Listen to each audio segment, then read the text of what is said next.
mungkin pernah bisik-bisik bahwa presiden kita itu NPD. Tahu singkatannya NPD ya? Narcissistic Prabowo Disorder. Ini varian khusus ini. Kita semua marah. Tetapi PR-nya adalah bagaimana kemarahan itu kita konversi menjadi gerakan-gerakan revolusioner. Itu yang saya kira jadi PR hari ini. Karena gerakan itu bertahun-tahun lamanya telah mengalami semacam fragmentasi luar biasa. Dahulu ketika kita upayakan kemerdekaan, gerakan yang ada adalah gerakan rakyat. Ini gak ada hubungannya sama partai-partai itu ya. Yang berjuang adalah gerakan rakyat. Sesudah merdeka, gerakannya terfragmentasi menjadi gerakan rakyat yang terdidik. Terfragmentasi lagi menjadi gerakan rakyat terdidik yang di kampus.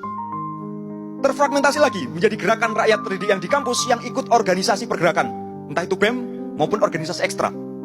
Hari ini, kalau kita mau jujur mengakui, gerakan rakyat terdidik di kampus yang berorganisasi, yang departemennya khusus untuk pergerakan. Mungkin ada 1-2 momentum sehingga rakyat sipil bergerak secara organik.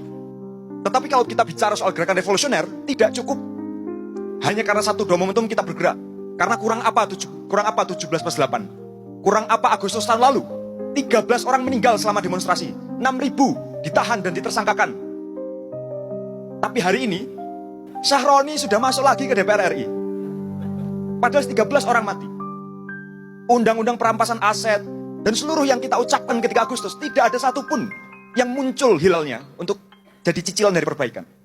Maka, saya harus kembali pada satu cara pandang ya. Saya pakai pendekatan muslim bahwa barangkali memang tidak bisa kita lakukan gerakan dengan membayangkan bahwa organisasi-organisasi yang ada hari ini akan bersikap sebagaimana yang sebelumnya pernah terjadi. Misalnya sebelum 98. Tadi disebut NU, Muhammadiyah, dan seterusnya itu. Barangkali memang tidak demikian cara kerja revolusi ke depan. Cara kerja revolusi ke depan adalah memastikan bahwa setiap orang itu berperan secara revolusioner. Allah sendiri mengajarkan pada kita, setiap kita sholat jamaah, bahwa kalau ada soft kosong, isilah itu. Maka mari kita temukan sebagai mahasiswa, kira-kira soft kosong mana yang bisa kita temu. Sayangnya, di dalam gerakan mahasiswa, tidak sedikit yang lebih senang nyenggol soft yang sudah terisi untuk ngisi soft itu. Jadi jangan heran, kalau ada pemilihan ketua tertentu, pimpinan organisasi tertentu, itu rebutannya bukan main. Dan ini adalah kenyataan yang harus sama-sama kita akui secara terus terang. Bahwa gerakan kita punya PR.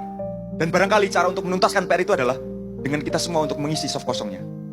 Insya Allah, saya yakin kalau UII dulu punya sejarah mempelopori gerakan, barangkali gerakan revolusi ke depan itu dimulai hari ini dan dimulai di sini.